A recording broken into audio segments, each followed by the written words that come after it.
या unlimited in digital news चॅनलमध्ये आपलं सगळ्यांचं स्वागत आहे. मी ठाणे जिल्ह्यातील सार्वजनिक बांधकाम खातं जे जिल्हा अधिकारी कार्यालयासमोर, जिल्हा परिषद कार्यालयासमोर आणि तहसील कार्यालयाला लागून आणि ठाणे नगर पोलीस स्टेशनला लागून होतं ते कार्यालय आता आपल्या इथे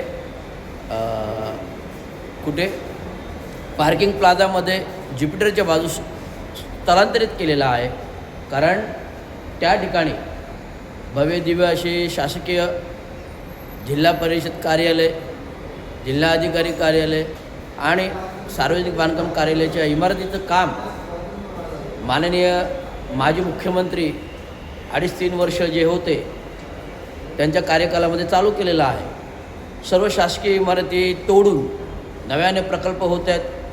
ठाणे महानगरपालिका क्षेत्रातलं गडकरी रंगायतनसुद्धा असंच झालं. नंतर शिवाजी मैदानातील टॉवर धोकादायक नसताना तोडला. सफाई कामगारांची घरं तोडली, 15 वर्ष घरं नाही आहेत. तर सर्व सरकारी कार्यालयांचं नूतनीकरण नाही आहे, तर नव्याने प्रकल्पीय काम महाराष्ट्र शासनाच्या विशेष निधी अंतर्गत आणि महानगरपालिकेचे पण विविध कार्यालयांचे प्रकल्प विशेष निधी अंतर्गत चालू आहे.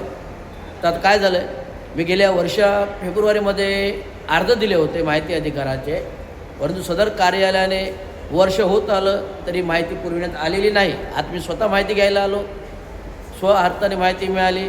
त्यामुळे हे सर्व जनसामान्यांना शासकीय कार्यालयाला ही माहिती व्हावी की आपलं कार्यालय सरकारी किती निष्क्रिय आहे.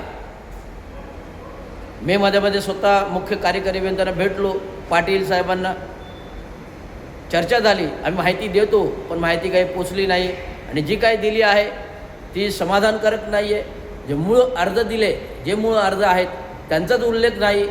ज्यावेळी मी सप्टेंबरमध्ये अपील दिला त्या अपिलामध्ये अपील अर्जाचा उल्लेख आहे, परंतु जे काही माहिती विचारण्यात आली त्याची कुठल्याही प्रकारची माहिती त्यात उल्लेख नाही, समाधानकारक नाही. तर पुन्हा आम्ही नव्याने पत्र देऊन मी माहितीबाबत स्पष्टीकरण करणार आहे आणि निःशुल्क माहिती अधिकार कलम कायद्यानुसार जर माहिती द्यायला उशीर झाला, माहिती अधिकार कलम कायद्यानुसार माहिती द्यायला उशीर झाला तर निःशुल्क माहिती देणं हे सरकारी कार्यालयाला बंधनकारक आहे. एवढंच मी सांगतो. धन्यवाद. जय भीम, जय महाराष्ट्र, जय हिंद, भारत.